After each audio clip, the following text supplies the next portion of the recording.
Assalamualaikum warahmatullahi wabarakatuh. Alhamdulillahi ala ihsanih, wa syukru lahu ala taufiqihi wa amtinanih, wa asyhadu an la ilaha illallah wahdahu la syarika lah ta'ziman li sya'nih, wa asyhadu anna Muhammadan abduhu wa rasuluh ad-da'i ila ridwanih. Allahumma salli wa sallim wa barik ala Muhammad wa ala alihi wa ashabihi wa ikhwanih. Yaqulullahu ta'ala fi kitabihil karim, a'udzu billahi minasyaitonir rajim. Ya ayyuhalladzina amanu taqullaha haqqa tuqatih wa la tamutunna illa wa antum muslimun. Fa inna asdaqal hadithi kitabullah wa khairal hadyi hadyu Muhammadin sallallahu alaihi wasallam wa syarrul umuri muhdatsatuha fa inna kulla muhdatsatin fid dini bid'ah wa kulla bid'atin dhalalah wa kulla dhalalatin finnar. Ma'asyiral muslimin wal muslimat, bapak dan ibu, jamaah sekalian yang dimuliakan oleh Allah Subhanahu wa taala. Syukur alhamdulillah, marilah kita panjatkan kepada Allah Azza wa Jalla atas segala nikmat yang telah Allah berikan kepada kita semua. Alhamdulillah, di kesempatan pagi hari ini Allah Subhanahu wa ta'ala masih memberikan kita nikmat sehat, nikmat iman, nikmat umur yang panjang, sehingga Allah masih memberikan kita kesempatan untuk memperbaiki amal soleh kita, memperbanyak ibadah-ibadah yang kita kerjakan, bertobat dari maksiat-maksiat yang kita lakukan. Dan semoga kita termasuk di antara hamba-hamba Allah yang bertakwa kepada Allah Subhanahu wa ta'ala sampai dengan akhir hayat kita. Salawat serta salam tidak lupa kita curahkan kepada junjungan kita Nabiullah Muhammad sallallahu alaihi wasallam. Bapak dan ibu, jamaah sekalian yang dimuliakan oleh Allah, salah satu di antara nikmat terbesar yang Allah ta'ala berikan kepada kita hari ini adalah dipertemukannya kita dengan bulan suci Ramadan, Syahrul Mubarak, bulan yang penuh dengan keberkahan, bulan yang penuh dengan rahmatnya Allah, bulan yang penuh dengan maghfirah, ampunannya Allah Subhanahu wa ta'ala. Biasanya tabiat manusia ketika dia akan melakukan sebuah aktivitas atau pekerjaan, dia akan mencari tahu dulu manfaat apa yang bisa dia dapatkan dari melakukan aktivitas tersebut. Kalau bapak dan ibu datang ke majelis ta'lim ini, ke tempat kajian ini, sebelum datang tentunya mencari tahu dulu manfaat apa yang bisa saya dapatkan kalau saya datang ke majelis ta'lim ini. Atau orang ketika dia mau bekerja di sebuah lembaga atau di sebuah perusahaan, dia akan mencari tahu dulu berapa besaran gaji yang akan saya dapatkan, bonusnya ada ataukah tidak, sebulan atau sepekan itu liburnya berapa kali. Biasanya seperti itu. Nah, begitu pula ketika seseorang dia beramal atau beribadah di bulan suci Ramadan. Terkadang ada sebagian di antara muslim ketika masuk bulan Ramadan mereka tidak bersemangat, tidak memiliki motivasi, bahkan tidak ada bedanya antara bulan Ramadan dengan bulan-bulan yang lain. Mungkin karena sebagian di antara kaum muslimin tidak tahu betapa besar fadilah atau keutamaan yang Allah Subhanahu wa ta'ala berikan kepada bulan suci Ramadan. Jangankan orang-orang yang beriman, orang yang sudah meninggal sekalipun, ketika diberikan kesempatan untuk berangan-angan, salah satu di antara angan-angan terbesar mereka adalah bisa dipertemukan dengan bulan Ramadan.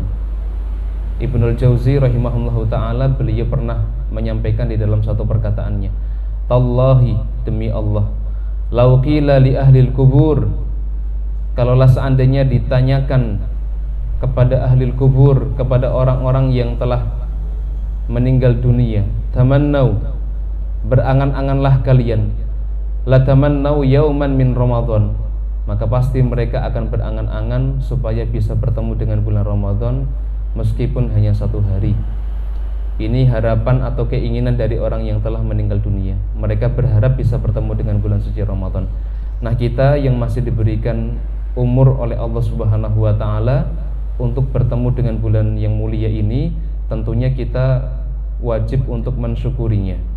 Kita wajib berbahagia, kita wajib senang dan termotivasi untuk memperbanyak serta melakukan ibadah-ibadah yang Allah Ta'ala perintahkan. Dan normalnya seorang mukmin, normalnya seorang muslim, muslimah ketika bertemu dengan bulan suci Ramadan harusnya minimal-minimalnya merasa senang, minimal-minimalnya merasa berbahagia. Makanya Ibnu Rajab Al-Hambali di dalam kitab Lataiful Ma'arif beliau mengatakan kaifa la yubshir al-mu'min bi fathi abwabil jinan. Beliau mengatakan bagaimana mungkin seorang mukmin tidak berbahagia ketika bertemu dengan bulan Ramadan, padahal di bulan ini Allah Subhanahu wa taala membuka pintu surganya. Maka normalnya seorang mukmin ketika bertemu dengan bulan Ramadan, mereka merasa senang, berbahagia. Nah, pertanyaannya untuk diri kita semua, apakah dengan bertemu dengan bulan Ramadan ini kita menjadi senang, berbahagia, termotivasi untuk beramal soleh, semangat untuk beribadah kepada Allah, ataukah justru malah biasa-biasa saja? Tidak ada bedanya antara bulan Ramadan dengan bulan-bulan yang lain. Nah, ini yang paling tahu adalah diri kita sendiri. Kalau seandainya kita merasa biasa-biasa saja, tidak ada bedanya antara Ramadan dengan bulan-bulan yang lain, jangan-jangan ada yang bermasalah di dalam hati kita. Jangankan seorang mukmin, seorang mudznib itu adalah seorang pendosa. Ketika ditanya kepada mereka apakah mereka senang ketika bertemu dengan bulan Ramadan, maka jawaban mereka akan senang. Makanya Ibnu Rajab Al-Hambali di dalam perkataannya disebutkan di dalam kitab Lataiful Ma'arif, beliau mengatakan wa kaifa la yubshiru al-mudznib bi ghalqi abwabin niran. Bagaimana mungkin seorang mudznib, seorang pendosa, dia tidak senang dengan datangnya bulan suci Ramadan, padahal di bulan ini Allah Subhanahu wa taala menutup pintu nerakanya. Jadi oleh karenanya Bapak dan Ibu yang Allah Subhanahu wa taala muliakan, untuk memotivasi kita, menyemangati kita supaya kita bisa lebih memaksimalkan ibadah kita di bulan suci Ramadan, tentunya kita perlu tahu dulu keutamaan-keutamaan apa saja yang Allah taala berikan di bulan suci Ramadan ini dibandingkan dengan bulan-bulan yang lain.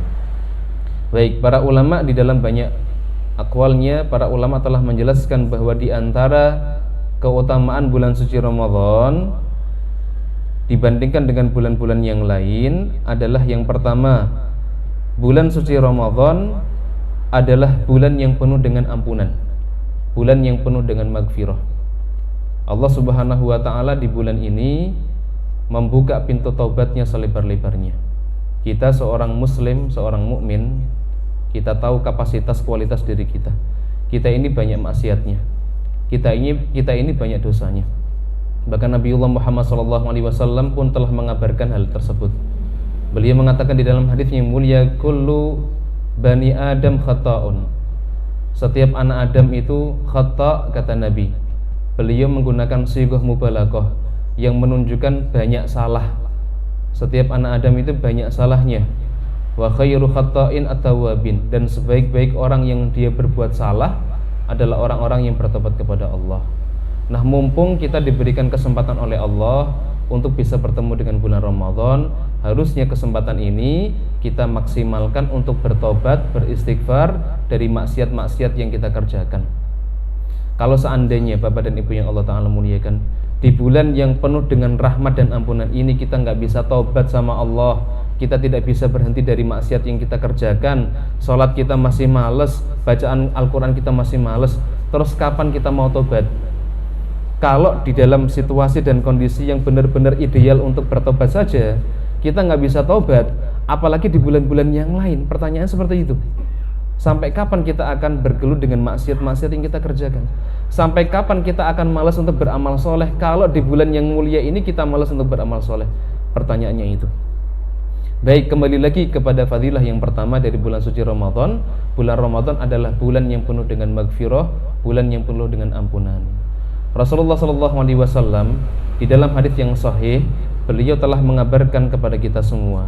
Beliau mengatakan as-salawatul khams, salat 5 waktu yang kita kerjakan, wal jum'atu ilal jum'ati, dari satu Jumat ke Jumat yang lain, wa ramadhanu ila ramadhan, dari satu Ramadan ke Ramadan yang lain. Jadi kalau seandainya di bulan Ramadan ini Bapak dan Ibu yang Allah Ta'ala muliakan, kita bisa memaksimalkan ibadah yang Allah Ta'ala perintahkan, mukaffirat lima bainahuma, akan menjadi penggugur dosa di antara keduanya, lima jutunibal kabair, selama orang tersebut mampu untuk meninggalkan dosa-dosa besar. Jadi kalau misalkan di bulan yang mulia ini kita sekali lagi bisa memaksimalkan ibadah, beramal soleh, puasa, tilawah, sedekah, dan amal-amal soleh yang lain, maka ibadah yang kita kerjakan bisa menghapuskan dosa antara Ramadan tahun lalu dengan Ramadan tahun ini. Jadi dosa selama 1 tahun insya Allah akan Allah Subhanahu wa Ta'ala leburkan, Allah ampuni 5 jutunibal kabair, selama dia berusaha menjauhkan diri dari dosa-dosa besar. Itu fadilah yang telah dijanjikan oleh Nabiullah Muhammad SAW kaitannya dengan bulan Ramadan.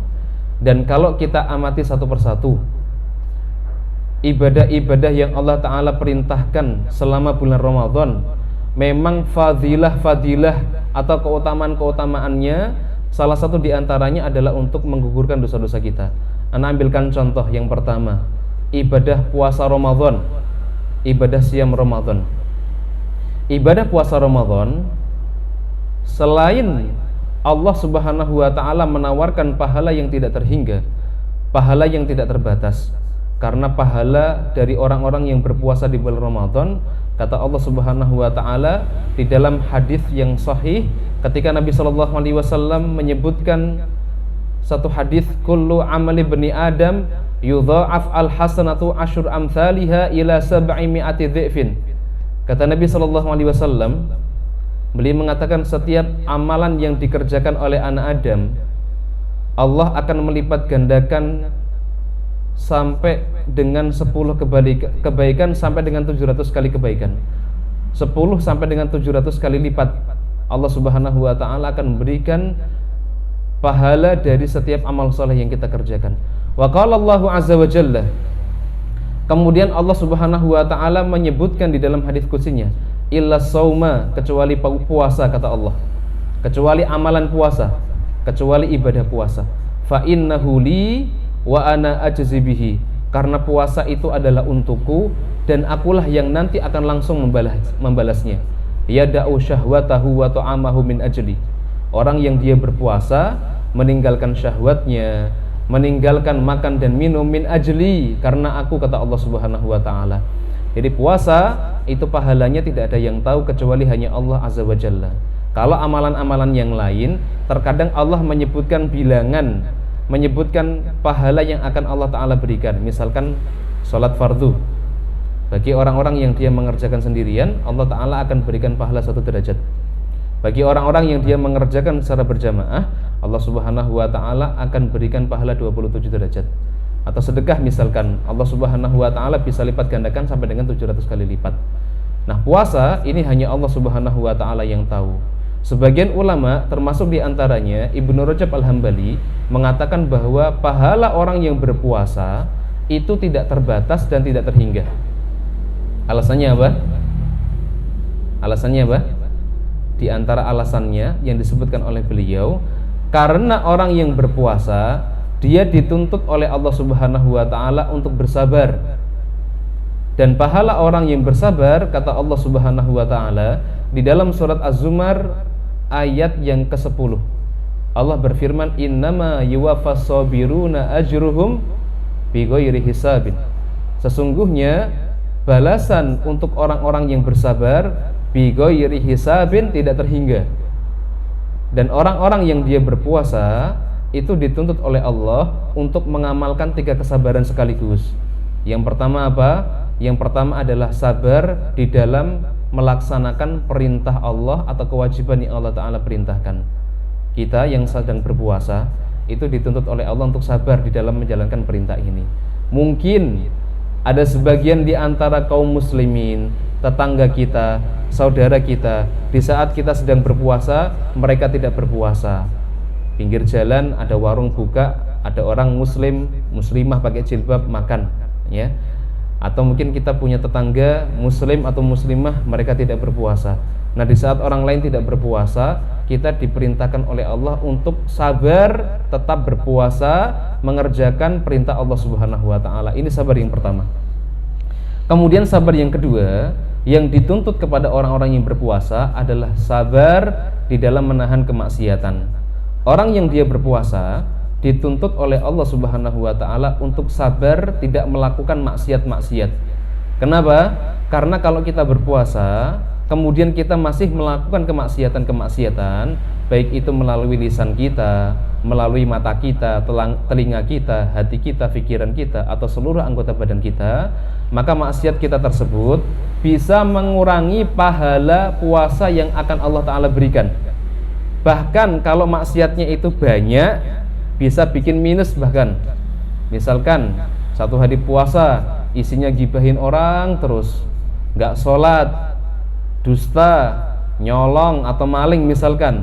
Nah, dosa-dosa yang banyak ini bisa jadi malah lebih banyak dosanya daripada lebih banyak maksiatnya. Makanya Rasulullah SAW, beliau pernah memberikan peringatan kepada orang-orang yang berpuasa untuk menjaga lisannya.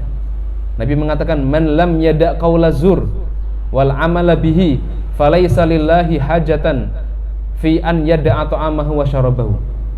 Barang siapa yang dia berpuasa kemudian dia mengucapkan perkataan-perkataan dusta, qauluz zur, atau perkataan-perkataan kotor, bahkan dia mengerjakannya, falaisa lillahi hajatan fi an yada'a ta'amahu wa syarabahu, maka Allah tidak butuh puasanya.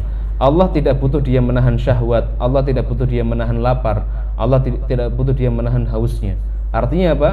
Puasanya sia-sia. Ini kalau kita berpuasa tapi kita masih mengerjakan maksiat.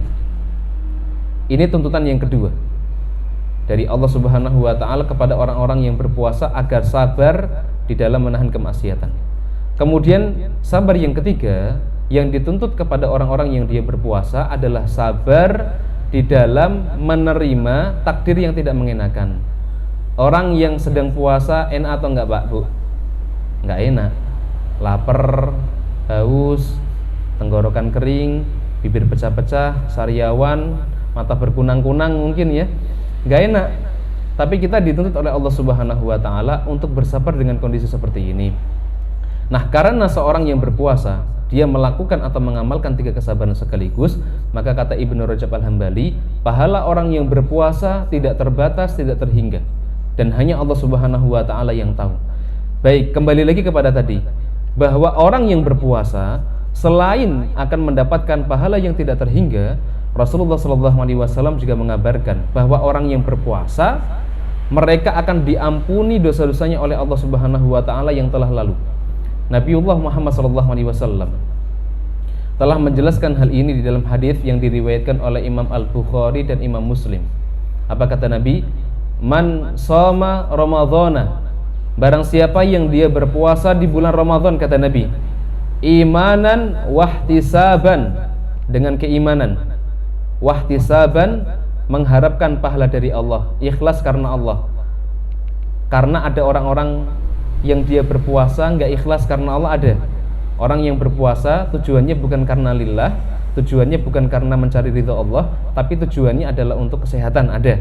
Ada orang yang berpuasa tujuannya untuk diet, bin kurus langsing, ada. Kalau tujuannya hanya semata-mata untuk dunia, berarti dia bukan ihtisab karena Allah, bukan dalam rangka untuk mengharapkan pahala dari Allah.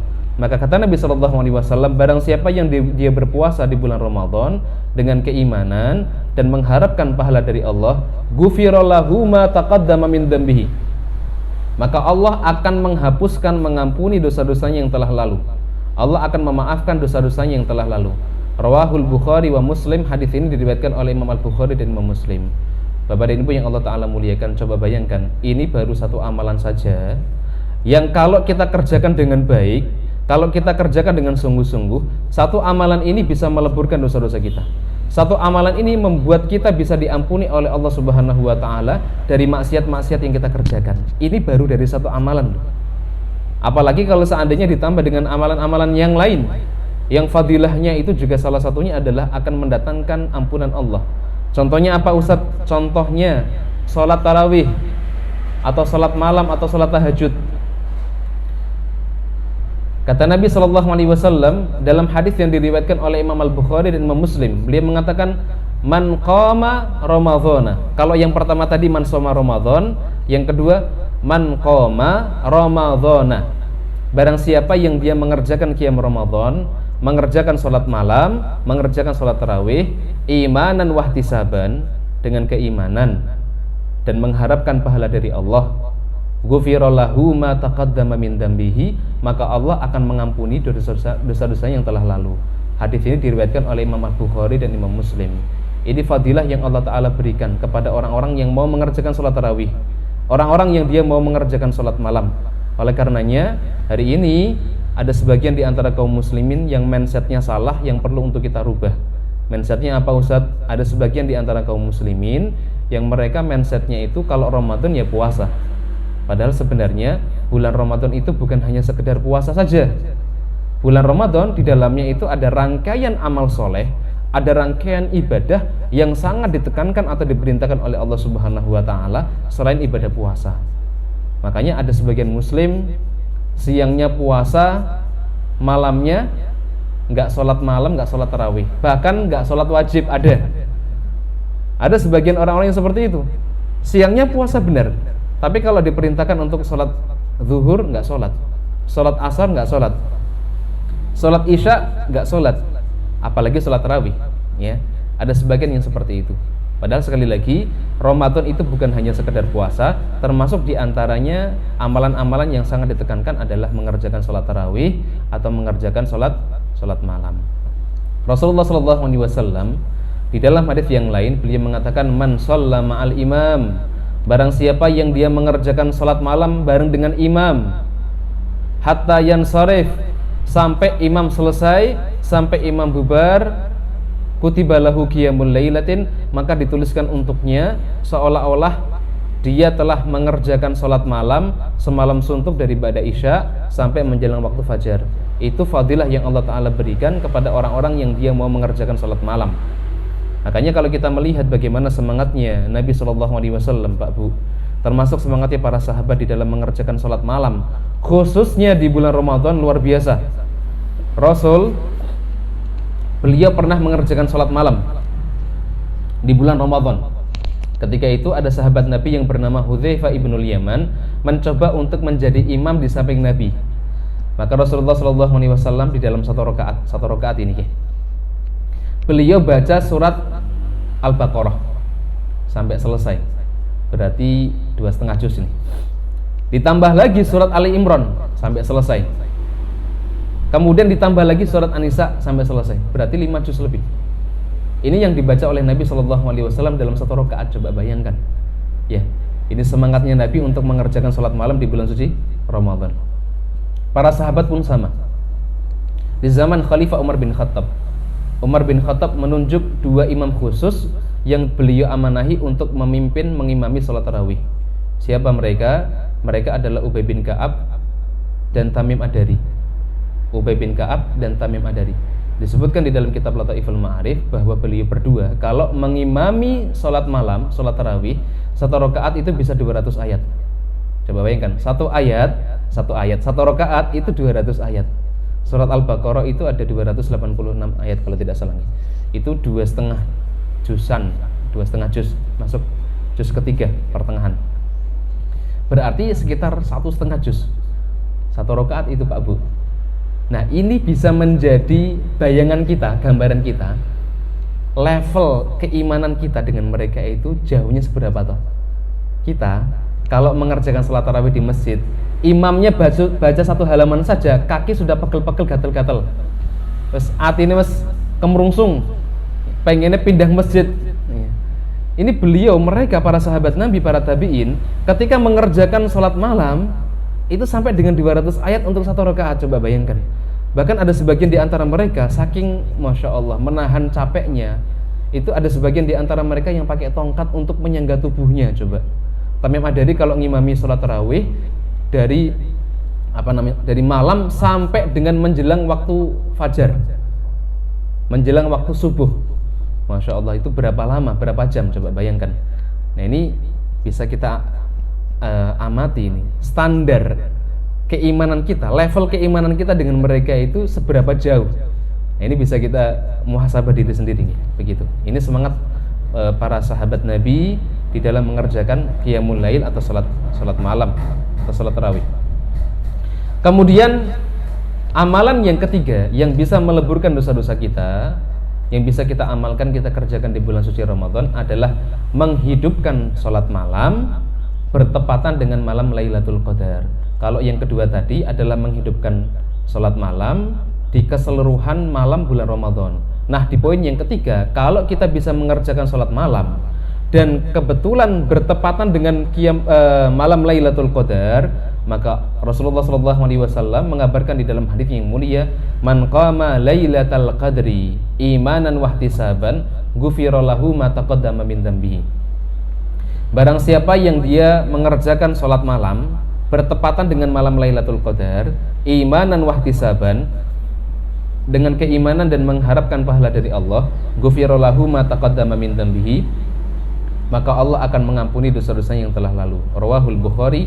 Hadis ini diriwayatkan oleh Imam Al-Bukhari. Ini amalan ketiga yang bisa meleburkan dosa-dosa kita. Amalan yang keempat apa Ustaz? Amalan yang keempat diantaranya adalah melakukan zakat fitrah. Benar, zakat fitrah itu diperintahkan oleh Allah Subhanahu wa taala untuk dikeluarkan di malam Idul Fitri sampai dengan menjelang salat Id. Tapi para ulama kemudian mengatakan bolehnya seorang muslim untuk mengeluarkan zakat fitrah 1 hari, 2 hari atau 3 hari menjelang bulan Syawal atau menjelang malam hari raya Idul Fitri, dan ini diperbolehkan. Artinya masih berada di ranah bulan Ramadan.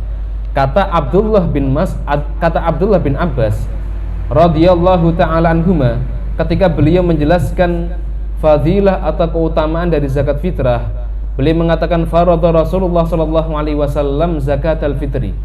Rasulullah sallallahu alaihi wasallam mewajibkan kepada kita semua untuk mengeluarkan zakat fitrah. Tuhratan lisaim minal lagwi warrafath. Di antara manfaatnya atau hikmahnya adalah untuk membersihkan dosa-dosa orang-orang yang dia berpuasa, minal lagwi warrafath, dari perkataan-perkataan yang sia-sia dan perkataan-perkataan yang keji atau perkataan-perkataan yang kotor. Tidak bisa kita pungkiri, ketika kita sedang berpuasa, terkadang kita ini nggak sengaja atau kebablasan atau keceplosan ngomongin saudara kita, gibahin saudara kita, membicarakan keburukan dari saudara kita, atau mungkin kita bahkan berdusta, naudzubillah, atau mungkin kita mengeluarkan kata-kata keji atau kata-kata kotor misalkan ya, atau pandangan kita mungkin kita melihat hal-hal yang Allah Ta'ala haramkan. Nah, dengan zakat fitrah, salah satu di antara hikmahnya atau manfaatnya adalah tuhratan lisaim minal lagwi warrafath, untuk mensucikan, membersihkan dosa-dosa orang-orang yang berpuasa dari perkataan-perkataan yang kotor, dari perkataan-perkataan yang sia-sia. Baik, karena begitu banyaknya ibadah-ibadah yang Allah Ta'ala syariatkan dan memiliki manfaat atau fadilah bisa meleburkan dosa-dosa kita, maka kebanggaan sekali kalau seandainya ada seorang muslim, seorang muslimah, dia diberikan kesempatan oleh Allah untuk bertemu dengan bulan Ramadan, sampai dengan Ramadan selesai kok dosa-dosanya masih ajek, masih sama, tidak berkurang, tidak diampuni oleh Allah Subhanahu wa taala, masih menggunung, maka orang-orang seperti ini, kata Nabi sallallahu alaihi wasallam ketika beliau menjelaskan bagaimana malaikat Jibril datang ke beliau. Rasul pernah disebutkan di dalam satu hadis, beliau ketika naik ke atas mimbar, beliau mengucapkan amin, amin dan amin. Maka para sahabat Nabi yang melihat Rasul mengatakan amin, padahal tidak ada seorang sahabat pun yang mengajak beliau berbicara, maka Abu Hurairah radhiyallahu ta'ala anhu, beliau memberanikan diri untuk bertanya kepada Nabi, ya Rasulullah, limadza kunta tasna hadza? Rasul, kenapa Anda mengatakan hal seperti itu? Kenapa Anda mengatakan amin? Maka Rasulullah sallallahu alaihi wasallam mengatakan, lamma raqitu darajatal ula ja'ani Jibril. Ketika aku naik di tangga yang pertama, Jibril datang kepadaku. Wa qala, kemudian Jibril mengatakan, rogima anfu rajulin adraka alaihi Ramadan thumman salakha falam yughfar lahu. Kata Jibril, celakalah seseorang yang dia mendapati bulan Ramadan, kemudian sampai Ramadan selesai, ternyata dosa-dosanya tidak diampuni oleh Allah Subhanahu wa taala, maka celakalah orang-orang seperti ini. Fakultu amin, maka Nabi SAW kemudian mengaminkan apa yang telah disampaikan oleh malaikat Jibril alaihi assalam. Ini ancaman yang tegas dari Nabiullah Muhammad SAW kepada orang-orang yang dia tidak diampuni dosa-dosanya oleh Allah, padahal diberikan kesempatan untuk bertobat di bulan suci Ramadan. Makanya sekali lagi Pak Bu yang Allah Ta'ala muliakan, kalau hari ini masih ada sebagian di antara kita yang belum bisa meninggalkan maksiat-maksiat, belum bisa meninggalkan dosa-dosa, ghibah, gunjing, namimah, adu domba, melihat hal-hal yang Allah Ta'ala haramkan, atau kemaksiatan-kemaksiatan yang lain, mumpung Allah Ta'ala berikan kesempatan untuk tobat, yuk tobat bareng-bareng. Sekali lagi, kalau di bulan yang mulia ini kita nggak bisa tobat, terus tobat kita mau kapan? Nunggu hari kiamat atau nunggu kita nanti dipanggil oleh Allah? Na'udzubillah.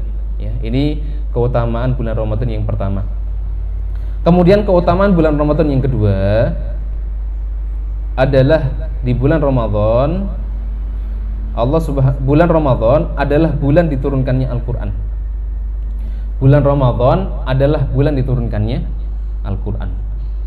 Bapak Ibu yang Allah Ta'ala muliakan, Al-Quranul Karim, kalamullah yang mulia, Allah Subhanahu wa Ta'ala turunkan di bulan Ramadan.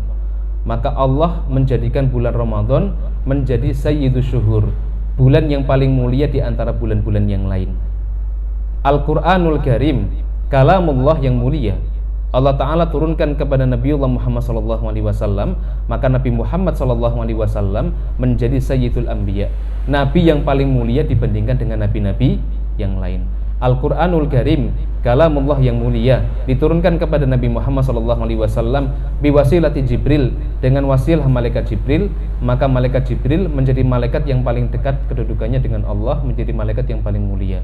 Artinya apa? Artinya siapapun yang dia berinteraksi dengan Al-Quranul Karim dalam hal kebaikan, maka insya Allah Allah Ta'ala akan muliakan dia, Allah akan angkat derajatnya. Dan Rasulullah SAW telah mengabarkan kepada kita semua hal seperti ini.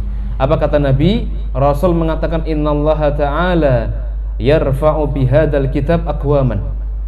Sesungguhnya Allah Subhanahu wa Ta'ala akan mengangkat derajat seseorang bihadal kitab, dengan kitab ini.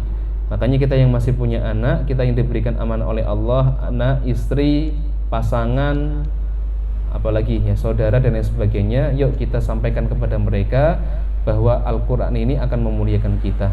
Al-Quran ini nanti yang akan mengangkat derajat kita. Nah, bulan Ramadan, salah satu hal yang membuat istimewa adalah di bulan ini Allah Subhanahu wa Ta'ala menurunkan Al-Quranul Karim. Bahkan banyak di antara para ulama yang menyebutkan bahwa Ramadan merupakan syahrul Quran. Bulan Ramadan merupakan bulan diturunkannya Al-Quran. Bulan Ramadan merupakan bulannya Al-Quran. Sekali lagi, bulan Ramadan merupakan bulan Al-Quran. Kenapa bulan Ramadan disebut dengan bulan Al-Quran, Ustadz? Baik, di antara alasannya adalah yang pertama, karena di bulan Ramadan Allah Subhanahu wa Ta'ala menurunkan Al-Quranul Karim. Kata Allah di dalam surat Al-Baqarah ayat ke-185, Allah berfirman, Syahrul Ramadhan alladzi unzila fihil Qur'an hudal linnasi wa bayyinatin minal huda wal furqan. Kata Allah, bulan Ramadan adalah bulan diturunkannya Al-Quran, hudal linnas, yang menjadi petunjuk untuk manusia, wa bayyinatin minal huda, dan menjadi penjelas dari petunjuk tersebut, wal furqan, dan menjadi pembeda antara yang hak dan yang batil. Jadi bulan Ramadan disebut dengan Syahrul Quran, bulannya Al-Quran, karena di bulan ini Allah Subhanahu wa Ta'ala menurunkan Al-Quranul Karim yang mulia kepada Nabiullah Muhammad sallallahu alaihi wasallam, tepatnya di malam Lailatul Qadar, yaitu ketika Rasulullah sallallahu alaihi wasallam sedang bertahannuts, sedang beruzlah di mana di Gua Hira. Rasul sallallahu alaihi wasallam beliau merenungi tujuan beliau diciptakan ini apa, siapa yang paling layak untuk beliau sembah. Akhirnya datang malaikat Jibril menyampaikan wahyu. Jibril berkata kepada Nabi Muhammad SAW, Iqra, bacalah. Tapi Nabi SAW beliau mengatakan, Ma ana biqari'in, saya nggak bisa baca. Dibekap lagi sama malaikat Jibril, suruh baca, Iqra, bacalah. Tapi Nabi SAW kemudian mengatakan, Ma ana biqari'in, saya nggak bisa baca. Kenapa? Karena Rasulullah SAW memang beliau seorang ummi. Beliau nggak bisa baca, beliau nggak bisa menulis, dan ini ada hikmah besar. Kenapa beliau tidak bisa membaca dan tidak bisa menulis? Karena kalau seandainya Rasulullah Shallallahu Alaihi Wasallam beliau bisa membaca dan menulis. Tentunya orang-orang kafir Quraisy mereka akan menuduh bahwa Al-Quran itu merupakan buatan Muhammad Shallallahu Alaihi Wasallam. Jangankan beliau bisa menulis dan bisa membaca, Rasul nggak bisa menulis dan nggak bisa baca saja. Orang-orang kafir Quraisy menuduh bahwa Al-Quran itu adalah buatannya Muhammad. Maka dengan Nabi Shallallahu Alaihi Wasallam nggak bisa menulis, nggak bisa baca, tuduhan mereka terbantahkan. Akan tetapi meskipun Nabi Shallallahu Alaihi Wasallam beliau nggak bisa baca, beliau nggak bisa nulis, beliau bisa menghafal. Makanya ketika Jibril datang kepada Nabi menyampaikan wahyu surat Al-Alaq ayat 1 sampai dengan kelima, Iqra bismi rabbikal ladzi khalaq, khalaqal insana min 'alaq, Iqra wa rabbukal akram, alladzi 'allama bil qalam, 'allamal insana ma lam ya'lam. Rasul pulang ke rumah dalam keadaan ketakutan karena baru pertama kali beliau melihat makhluk yang belum pernah beliau lihat sebelumnya. Kemudian beliau datang ke rumah dalam keadaan ketakutan gemeteran. Beliau mengatakan kepada istrinya Ibunda Khadijah, "Zammiluni, zammiluni, selimuti aku, selimuti aku." Fazammaluhu hatta dhahaba anhu raw. Kemudian istri beliau Ibunda Khadijah menyelimuti Rasulullah sallallahu alaihi wasallam sehingga hilanglah rasa takutnya, hilanglah gemeterannya. Kemudian Rasulullah sallallahu alaihi wasallam menceritakan kepada Ibunda Khadijah kaitannya dengan peristiwa yang baru saja beliau alami. Maka Rasul merasa takut dan beliau mengatakan, celakalah aku, binasalah aku. Maka istri beliau Ibunda Khadijah mengatakan, wallahi ma yukhzikallahu abada, demi Allah, Allah tidak akan menghinakanmu, li'annaka tasilur rahim wa tahmilul kalla wa taqsibul ma'dum. Karena selama ini wahai suamiku, engkau adalah orang-orang yang menjalin silaturahim, engkau adalah orang-orang yang memberi makan orang-orang yang tidak mampu, engkau memberikan kebutuhan orang-orang yang tidak punya. Akhirnya Ibunda Khadijah membawa Rasulullah SAW ke rumah paman beliau yang bernama Waraqah bin Naufal. Waraqah bin Naufal adalah salah seorang pendeta Nasrani yang masih mengikuti agama atau ajaran dari Nabiullah Isa alaihissalam yang masih murni, yang tidak menyembah Nabiullah Isa alaihissalam. Maka kemudian ketika Waraqah bin Naufal diceritakan peristiwa yang baru saja dialami oleh Nabi, beliau mengatakan, demi Allah, yang mendatangimu itu adalah Namus yang dulu pernah datang kepada Nabi Musa alaihissalam. Kalaulah seandainya engkau diangkat menjadi seorang nabi dan ketika itu aku masih hidup, maka akulah termasuk di antara orang-orang yang akan pertama kali mengikutimu. Tapi ternyata Waraqah bin Naufal akhirnya diwafatkan oleh Allah Subhanahu wa taala sehingga beliau tidak sempat bisa melihat periode dakwahnya Rasulullah sallallahu alaihi wasallam. Baik, itu kisah diturunkannya Al-Qur'anul Karim, yaitu di bulan suci Ramadan, tepatnya di malam Lailatul Qadar. Tanggalnya tanggal berapa Ustaz? Tanggalnya khilaf di antara para ulama. Ada yang mengatakan bahwa Al-Qur'an itu diturunkan di tanggal 7 Ramadan. Ada yang mengatakan Al-Qur'an itu diturunkan di tanggal 17 Ramadan sebagaimana yang disampaikan oleh Ibnu Ishaq. Ada yang mengatakan Al-Qur'an itu diturunkan di tanggal 18, ada yang mengatakan tanggal 21, ada yang mengatakan tanggal 24. Ini khilaf di antara para ulama. Masyarakat kita banyak yang mengambil pendapat Al-Qur'an itu diturunkan di tanggal 17 Ramadan. Kalau Syekh Sofiyur Rahman Al-Mubarakfuri yang menulis kitab Rohiqul Makhtum, Sirun Nabawiyah, itu beliau berpendapat Al-Qur'an itu diturunkan oleh Allah Subhanahu wa taala di tanggal 21 Ramadan. Alasannya kenapa? Alasannya adalah karena Al-Qur'an diturunkan di malam Lailatul Qadar. Kemudian beliau menyebutkan beberapa dalil. Yang pertama begini Pak Bu. Ketika Nabi SAW beliau ditanya oleh seorang sahabat, kenapa beliau melakukan puasa di hari Senin? Maka beliau mengatakan, sesungguhnya di hari Senin aku dilahirkan, dan di hari Senin aku pertama kali mendapatkan wahyu, yaitu surat Al-Alaq ayat 1 sampai dengan kelima.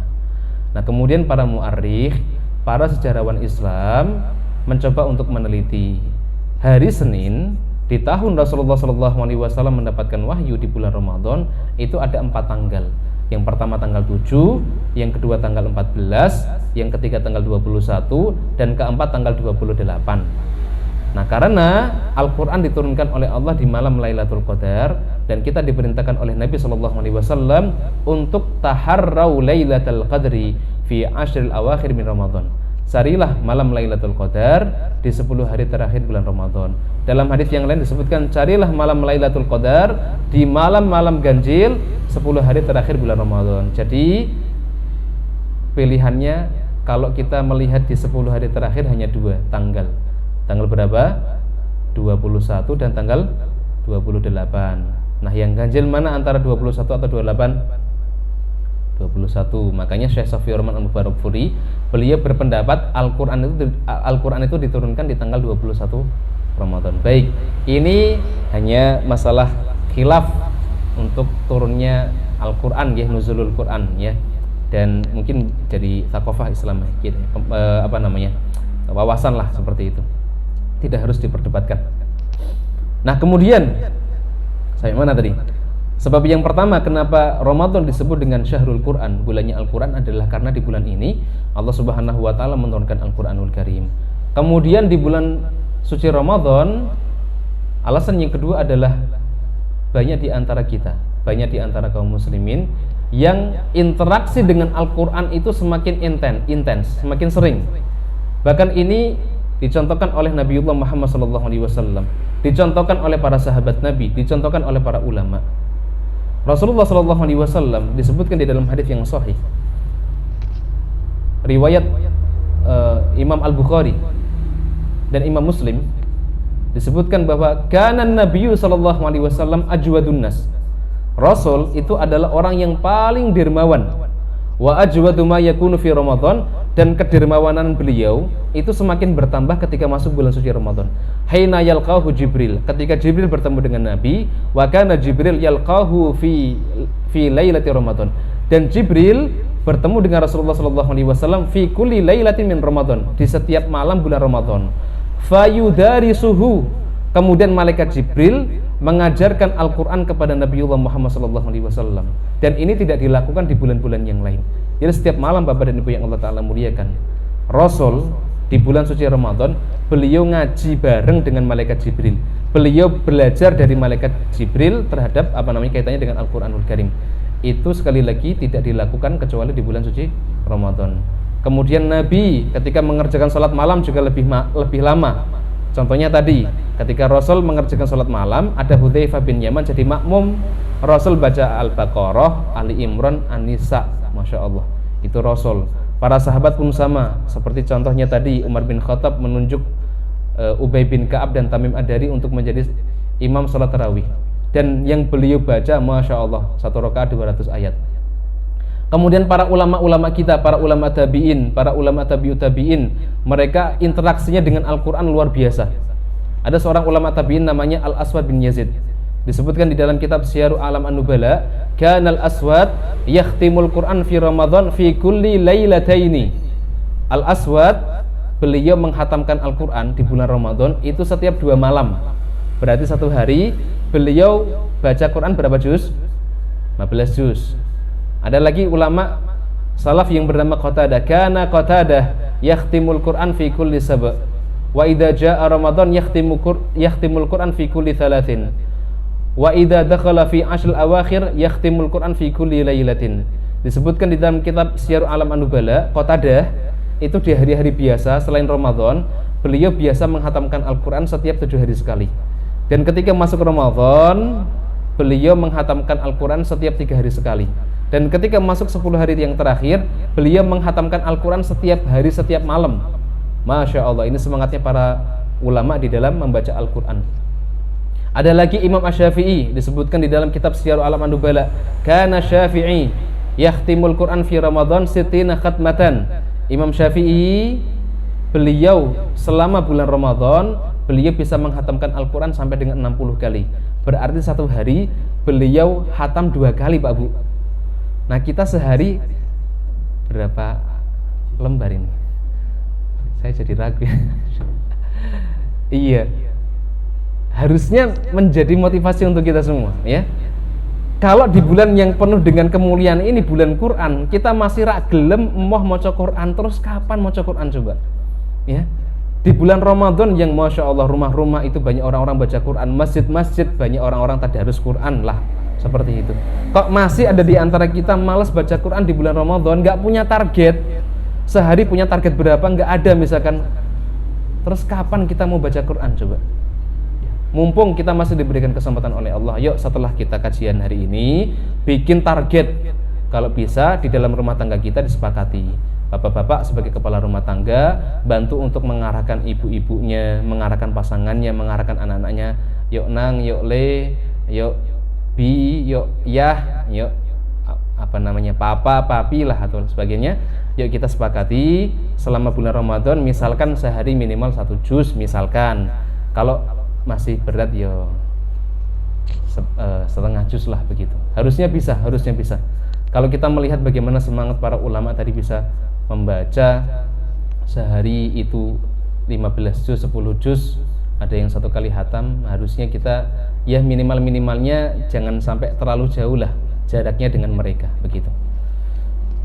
Ini kaitannya dengan bulan suci Ramadan, bahwa bulan Ramadan merupakan bulan yang mulia karena diturunkannya Al-Quran. Kemudian di antara keutamaan yang lain dari bulan suci Ramadan dibandingkan dengan bulan-bulan yang lain adalah di bulan Ramadan Allah menutup pintu nerakanya, membuka pintu surganya, dan membelenggu setan-setan. Jadi Allah menutup pintu nerakanya, membuka pintu surga, membelenggu para setan. Apa kata Nabi SAW? Beliau mengatakan, idza jaa Ramadan, ketika datang bulan Ramadan, futihat abwabul jannah, pintu-pintu surga itu dibuka oleh Allah. Wa ghulliqat abwabun nar, pintu-pintu neraka ditutup sama Allah. Wa sufidatis syayatin, dan setan-setan itu dibelenggu atau dirantai sama Allah. Di antara maknanya pintu surga dibuka oleh Allah, pintu neraka ditutup oleh Allah. Kata Al-Qadiyat, kata beliau apa? Di bulan Ramadan seseorang itu dia akan lebih mudah untuk beribadah. Seseorang itu lebih mudah untuk beramal soleh, dan seseorang itu lebih susah untuk berbuat maksiat. Dan ini kalau kita rasakan benar adanya seperti itu. Kalau masuk bulan Ramadan, kita yang biasanya malas baca Quran jadi lebih semangat baca Al-Qurannya. Yang biasanya pelit, nggak pernah sedekah, ketika datang bulan Ramadan, Masya Allah kesempatan untuk sedekah luar biasa besar, dan kita jadi lebih semangat untuk bersedekah. Semangat untuk zikir di masjid-masjid, bapak-bapaknya biasanya kalau selesai dari sholat langsung pelencing pulang. Biasanya setelah sholat wajib zikirnya lebih lama, ya kadang bisa setengah jam, meskipun yo dikira 10 menit, tidurnya 20 menit kadang ya. Layah-layah sementing ning masjid ya, di rumah Allah ya. Jadi semangat untuk beribadah ini semakin besar ketika di bulan suci Ramadan, dan maksiat pun lebih, prosentasenya lebih berkurang. Dan itu bisa kita lihat ya.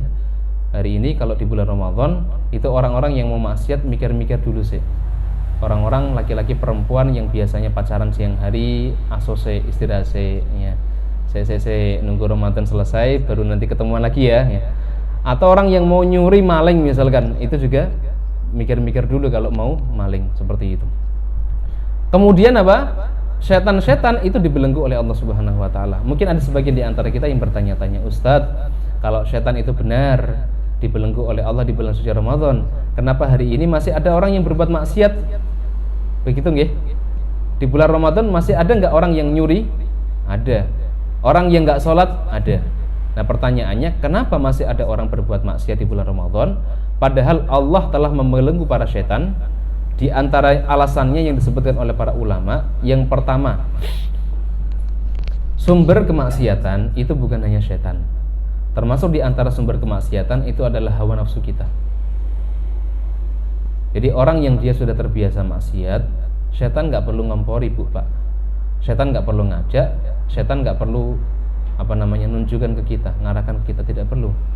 Ya, kalau orang dia sudah menjadi residivis maksiat lah begitu, hobinya maksiat, dan dia sudah dikuasai sama hawa nafsu, setan nggak perlu nunjukkan. Nanti dengan sendirinya hawa nafsunya akan membawa dia melakukan kemaksiatan. Layaknya seorang anak kecil, kalau dia awal-awal sholat itu kita suruh, kita paksa, kita arahkan. Kalau sudah terbiasa datang ke masjid, perlu disuruh nggak Pak Bu? Kadang nggak perlu disuruh, dia nanti akan jalan sendiri ketika sudah adzan. Nah begitulah kurang lebih perumpamaan orang-orang yang dia sudah terbiasa maksiat, maka setan nggak perlu menggoda, Setan tidak perlu menyuruh, dengan sendirinya hawa nafsunya tadi yang akan membawa dia melakukan kemaksiatan. Kemudian alasan yang kedua yang disebutkan oleh para ulama, benar setan itu dibelenggu oleh Allah, tapi mereka masih bisa mengganggu. Hanya saja dia lebih terbatas gangguannya. Mungkin yang di rantai yang diikat tangannya, kakinya, lehernya diikat, tapi lisannya, mulutnya masih bisa ngomong, misalkan ya. Meskipun dia dibelenggu, dia masih tetap bisa menggoda, tapi godaannya terbatas dibandingkan dengan godaan setan di bulan-bulan yang lain, begitu. Kemudian alasan yang ketiga yang disampaikan oleh para ulama adalah sejatinya setan itu dibelenggu oleh Allah bukan secara makna hakiki, tapi secara kiasan. Maksudnya dibelenggu apa Ustaz? Maksudnya dibelenggu adalah karena di bulan Ramadan seseorang itu mudah untuk beribadah dan susah untuk bermaksiat, dan begitu besarnya ampunan Allah Subhanahu wa taala sehingga manusia itu disibukkan oleh Allah dengan kebaikan-kebaikan. Jadi seolah-olah setan kalau mau ganggu kita susah. Ya, seolah-olah dia sedang dibelenggu oleh Allah Subhanahu wa taala. Ini yang disebutkan oleh para ulama di antara alasan yang ketiga. Yang keempat apa Ustaz? Yang keempat adalah tidak semua setan itu dibelenggu oleh Allah. Yang dibelenggu oleh Allah itu hanya setan dari golongan jin. Sedangkan setan dari golongan manusia itu masih dibiarkan oleh Allah bebas sebebas-bebasnya. Ya. Karena setan itu ada dua macam. Kata Allah di dalam surat An-Nas, alladzi yuwaswisu fi sudurin nas minal jinnati wan nas. Setan yang membuat was-was hati manusia. Minal jinnati wan nas. Baik itu setan dari golongan jin maupun setan dari golongan manusia. Setan dari golongan jin dibelenggu oleh Allah. Tapi setan dari golongan manusia, mereka masih berkeliaran, masih bebas. Maksudnya adalah orang-orang yang dia memiliki hatinya seperti setan. Kecenderungannya itu bermaksiat, berbuat dosa, maksiat terus seperti itu. Ya kalau kita misalkan lagi duduk di teras rumah atau mungkin duduk di masjid atau di pinggir jalan, kita niatnya mungkin nggak mau maksiat ya, niatnya baca Quran, tiba-tiba datang teman kita yang terbiasa ngibah, terbiasa ngomongin orang lain, terbiasa mencela orang lain, tiba-tiba datang ke samping kita, ngajak ngomong kita. Akhirnya kita yang awalnya nggak mau gibah orang, nggak mau melakukan maksiat, tiba-tiba terpancing untuk gibahin orang lain atau membicarakan keburukan orang lain atau memfitnah orang lain.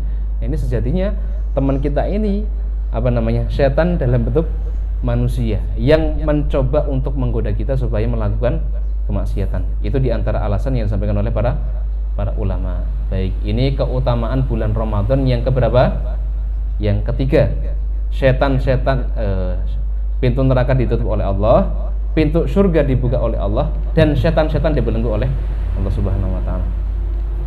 Kemudian keutamaan yang keempat apa Ustaz?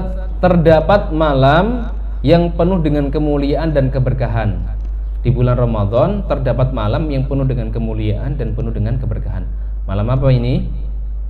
Malam Lailatul Qadar. Malam Lailatul Qadar. Saking istimewanya kejadian Lailatul Qadar atau malam Lailatul Qadar, Allah Subhanahu wa taala bahkan menurunkan satu surat khusus yang membahas tentang malam Lailatul Qadar, yaitu surat Al-Qadar. Inna anzalnahu fi Lailatul Qadar.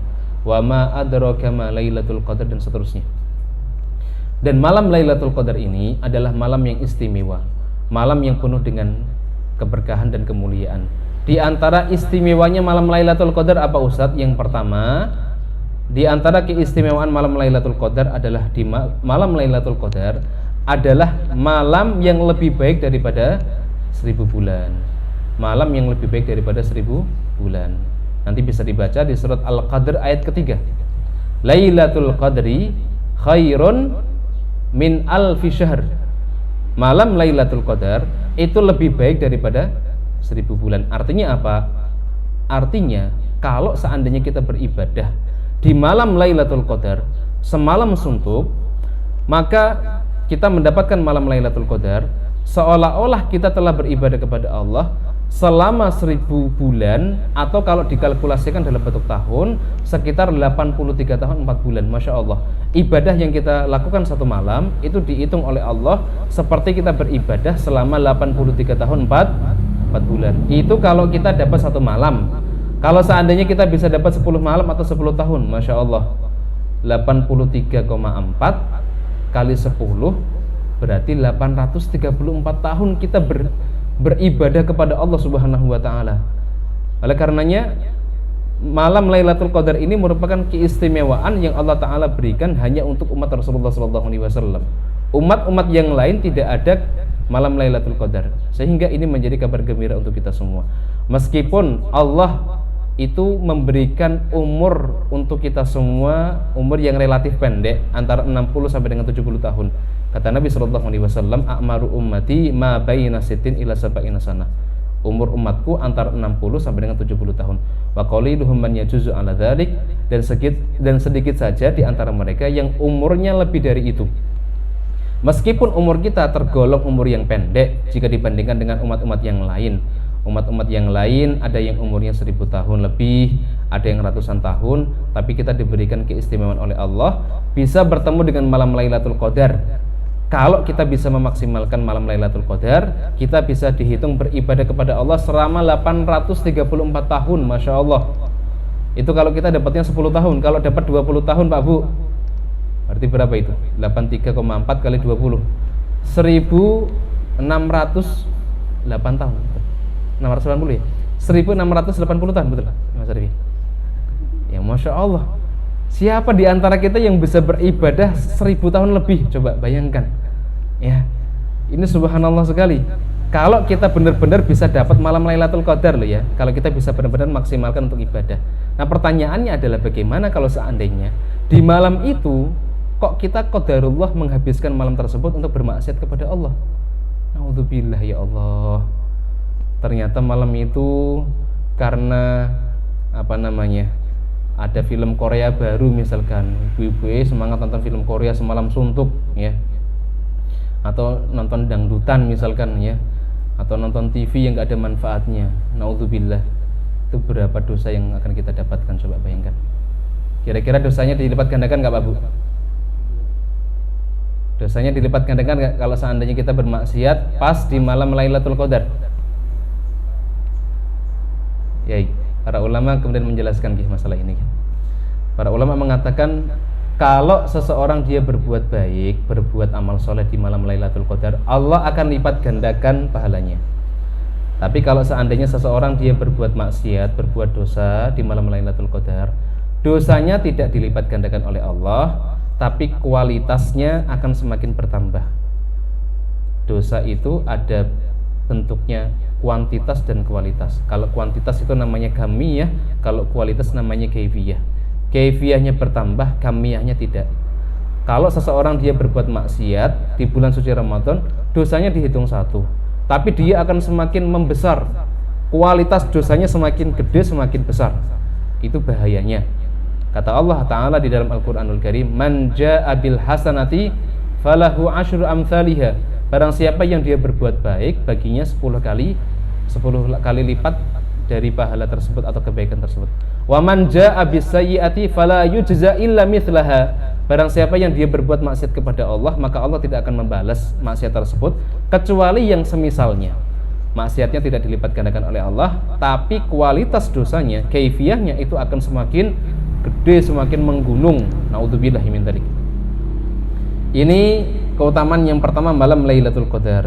Keutamaan yang kedua dari malam Lailatul Qadar adalah di malam Lailatul Qadar itu Allah Subhanahu wa taala akan menurunkan malaikat-malaikatnya yang mulia.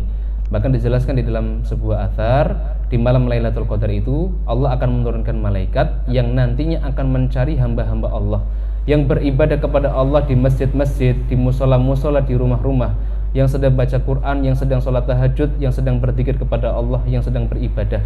Makanya jangan sampai Bu, kalau seandainya bertepatan dengan malam Lailatul Qadar, itu Allah menurunkan malaikat-malaikatnya untuk nyari kita, ternyata posisi kita sedang nawar baju di mall, nyari sendal, nyari sepatu, golek lipstik, misalkan lagi nawar ya, malaikat lagi nyatet kita, Padahal berharapnya yang dicatat itu pahala, ternyata yang dicatat kita lagi nawar sendal misalnya.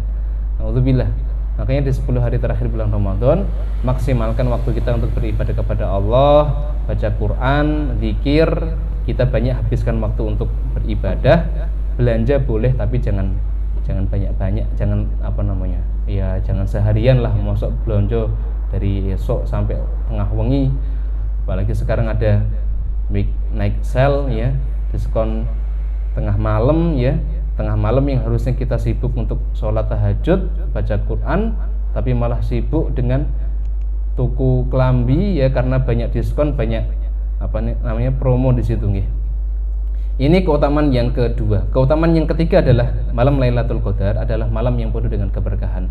Kata Allah di dalam surat Ad-Dukhan ayat ketiga, "Inna anzalnahu fi lailatin mubarakah." Sesungguhnya kamilah yang telah menurunkan Al-Quran fi lailatin mubarakah, di malam yang penuh dengan keberkahan. Ini fadilah yang keberapa? Yang ketiga.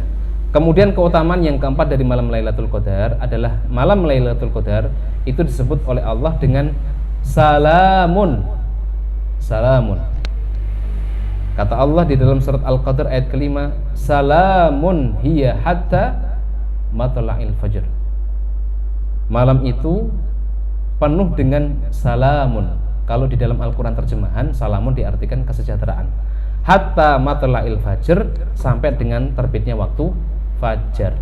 Nah, kata salamun menurut Imam Mujahid, seorang ahli tafsir, murid dari mufassir Nabi yaitu Abdullah bin Abbas, beliau mengatakan salamun atau malam yang penuh dengan keselamatan di sini maknanya adalah setan-setan itu dia susah untuk menggoda kita. Kita akan selamat dari godaan setan karena kaum mukmin, karena orang Islam atau orang-orang beriman menghabiskan waktunya untuk beribadah kepada Allah Subhanahu wa taala, sehingga selamat dari setan atau godaan setan. Yang terakhir, yang kelima di antara keutamaan malam Lailatul Qadar adalah di malam ini Allah menurunkan takdir tahunannya. Karena takdir yang Allah Ta'ala tetapkan kepada seorang hamba itu ada 4 macam kata para ulama ini. Yang pertama adalah takdir yaumi. Takdir yaumi itu adalah takdir harian, di mana Allah Subhanahu wa Ta'ala setiap hari menyuruh kepada malaikatnya untuk mencatat ulang takdir 1 hari penuh yang akan dialami atau terjadi oleh manusia atau hamba-hamba Allah. Ada takdir sanawi, takdir tahunan, yaitu takdir Allah Subhanahu wa Ta'ala, di mana Allah mencatat ulang takdirnya untuk kejadian yang akan terjadi selama 1 tahun penuh. Dan itu Allah Subhanahu wa Ta'ala turunkan atau Allah Ta'ala perintahkan kepada malaikat untuk mencatatnya tepat di malam Lailatul Qadar. Nanti bisa dibaca di surat Ad-Dukhan ayat keempat. Fima yufraku kullu amrin hakim. Pada malam itu dijelaskan segala urusan yang penuh dengan hikmah. Ini namanya takdir sanawi. Yang ketiga adalah takdir yang Allah Ta'ala tentukan pada saat kita berada di dalam rahim perut ibu kita, yaitu ketika kita berusia 4 bulan atau 120 hari. Ketika janin berusia 120 hari di dalam rahim seorang ibu, Allah mengutus malaikat yang mulia, fayunfakhu fihi ar-ruh. Kemudian ditiupkan ruh di dalam janin tersebut. Wa yu'maru bi arba'i kalimat, kemudian diperintahkan kepada malaikat untuk mencatatkan 4 hal. Apa itu Ustaz? Bikat bi rizkihi wa ajalihi wa amalihi wa syaqiyun aw sa'idun. Yang pertama yang Allah tentukan adalah rezekinya. Yang kedua adalah ajalnya, matinya, meninggalnya kapan. Yang ketiga adalah amalannya. Yang keempat adalah syaqiyun aw sa'idun, bahagia dan sengsaranya. Itu takdir yang ketiga. Takdir yang keempat adalah takdir azali, yaitu takdir Allah yang Allah Ta'ala tetapkan di zaman azali, yang Allah bukukan di dalam Lauhul Mahfuz untuk kejadian yang akan terjadi di seluruh alam semesta ini. Itu 4 takdir yang Allah Subhanahu wa Ta'ala tetapkan. Nah, di malam Lailatul Qadar Allah menetapkan takdir sanawinya, takdir tahunannya. Ini keutamaan bulan Ramadan yang keberapa? Yang keempat, bahwa di bulan Ramadan terdapat malam Lailatul Qadar, malam yang penuh dengan keberkahan dan kemuliaan. Yang terakhir, keutamaan bulan Ramadan dibandingkan dengan bulan-bulan yang lain adalah di bulan Ramadan merupakan waktu yang mustajab untuk berdoa. Waktu yang mustajab untuk berdoa kepada Allah Subhanahu wa taala. Jadi secara umum, waktu selama Ramadan, baik itu pagi hari, siang hari, sore hari atau malam hari adalah waktu yang mustajab untuk berdoa kepada Allah. Maka siapapun dia, kalau dia punya hajat, silahkan dipanjatkan, diminta sama Allah, mau pagi hari, siang hari, malam hari, insya Allah waktunya mustajab. Apalagi kalau seandainya doa-doa tersebut dipanjatkan di waktu-waktu yang memiliki takhsis atau pengkhususan khusus, bahwa waktu ini adalah waktu yang mustajab.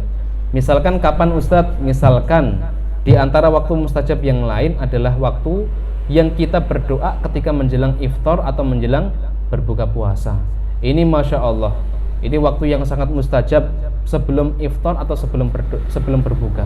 Oleh karenanya Bapak Ibu yang Allah Ta'ala muliakan, sebelum berbuka puasa harusnya kita ini menyibukkan diri dengan berdoa. Kalau bisa 10 menit atau minimal 5 menit sebelum berbuka itu kita berdoa kepada Allah. Jangan sampai kita habiskan waktu yang mustajab ini nonton TV, atau mungkin guyonan rak jelas, atau mungkin main-main gak jelas.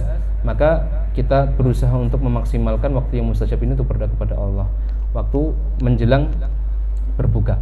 Apalagi kalau seandainya doa ini dipanjatkan pada saat kita dalam keadaan berpuasa. Kata Rasulullah SAW dalam hadits yang sahih, beliau mengatakan thalathatun la turaddu da'watuhum. 3 orang yang doanya itu tidak tertolak oleh Allah. Siapa mereka? Yang pertama adalah da'watus shaim hatta yuftir. Doanya orang yang berpuasa sampai dia berbuka puasa. Ini yang pertama. Yang kedua adalah imamun adil. Doanya seorang pemimpin yang dia adalah pemimpin yang adil, pemimpin yang baik, bukan pemimpin yang berdusta atau pemimpin yang zalim. Yang ketiga adalah dakwatul madlum, doanya orang-orang yang terzalimi. Jadi doa orang yang berpuasa sampai dengan dia berbuka itu merupakan waktu yang mustajab untuk berdoa kepada Allah Subhanahu wa taala. Nah, inilah kurang lebih 5 hal yang menjadi keistimewaan dan kekhususan bulan Ramadan jika dibandingkan dengan bulan-bulan yang lain. Tentunya masih banyak keistimewaan-keistimewaan lain yang bisa kita cari, yang bisa kita pelajari. Intinya apa? Intinya kita mencoba untuk memaksimalkan bulan Ramadan ini untuk beribadah kepada Allah. Semoga Ramadan kita tahun ini Pak Bu menjadi Ramadan yang berkualitas. Dosa-dosa kita diampuni oleh Allah Subhanahu wa taala, tobat kita diterima oleh Allah Subhanahu wa taala.